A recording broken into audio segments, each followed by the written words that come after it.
Leon Vargas, a self-made millionaire known for his icy composure in the boardroom, found himself completely powerless inside his own mansion ever since his wife passed away and left him alone with their one-year-old son, Adam, whose tiny hands carried a storm of fear and confusion that no amount of wealth could calm. Adam screamed, scratched, bit, and pushed away every nanny Leon hired, no matter how experienced. And soon the entire city whispered that the Vargas baby was unmanageable, traumatized, and even dangerous. But Leon knew the truth. Adam wasn't dangerous, he was hurting, and every failed nanny felt like another personal failure that stabbed Leon deeper than any business loss ever could, because the one person on earth he wanted to protect the most now trembled at the touch of every stranger, turning red-faced and panicked within seconds, making nannies run out crying or resigning on the spot, until one ordinary morning when Leon walked into the living room and froze at the sight before him. Adam, the same baby who clawed at everyone, was reaching his hands out,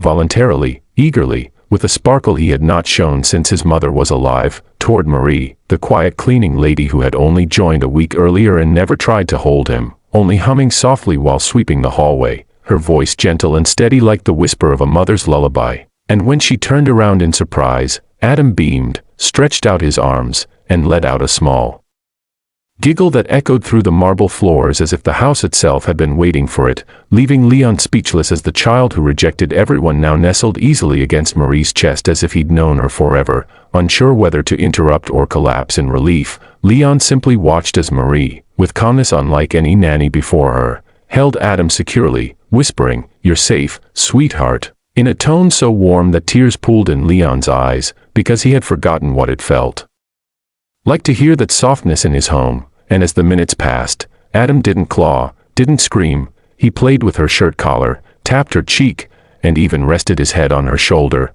And Leon, desperate for answers, asked her how she did it, but Marie only smiled and said, "Some children don't need professionals, they need presence," a sentence that hit Leon with unexpected force, as though she had looked right through his money, his reputation, his walls, and pierced directly into the grief he'd been hiding since the funeral. Over the next few days, the impossible happened.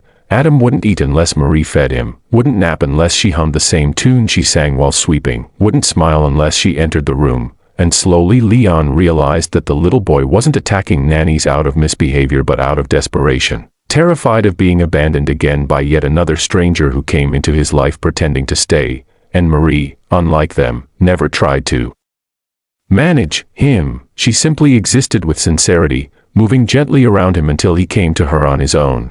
And this purity touched Adam's wounded heart in ways no training manual ever could. But soon the mansion filled with gossip as other staff whispered that a simple cleaning lady shouldn't be so close to the millionaire's son, that it would look bad.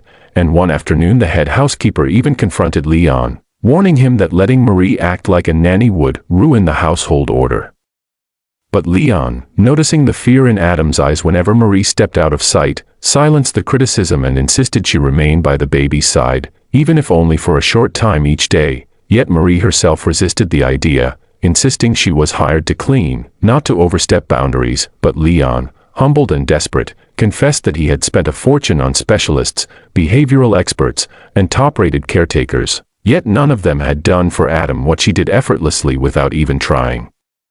Still, Marie hesitated until one evening she found Leon sitting alone in the dim nursery after Adam finally drifted off in her arms, his face buried in his palms, whispering that he felt like a terrible father because his own child looked at him with fear instead of recognition. And Marie, moved with compassion, knelt beside him and placed a gentle hand on his shoulder, telling him that broken hearts often need borrowed strength before learning to trust again, and that Adam wasn't rejecting him. He was simply trying to survive the only way a baby knew how. And with those words something inside Leon cracked open, releasing guilt he had carried far too long. From then on, Marie became the quiet anchor in their chaotic world, guiding Leon on how to hold Adam without fear, how to read his expressions, how to soothe him with steady breathing, until slowly Adam stopped trembling in his father's arms and began reaching for him for the first time in months. And the day Adam leaned forward from Marie's shoulder and touched Leon's cheek with small, curious fingers, the millionaire broke down completely, hugging both of them with a gratitude that words could never express, because this simple cleaning lady had done what all the wealth in the world could not. She had given his son back to him. As their bond deepened, the mansion began to feel alive again, filled with laughter that had been missing since tragedy struck, and though the story of why Adam trusted Marie would soon unfold with an emotional twist that would shock everyone, one truth had already settled in Leon's heart. Sometimes angels don't come wearing white wings, they come wearing simple uniforms, carrying mops, and healing a family without even realizing it. And if you want to hear the rest of this powerful journey of love, healing, and unexpected destiny, make sure you subscribe to the channel right now so you never miss the next chapter of this emotional story.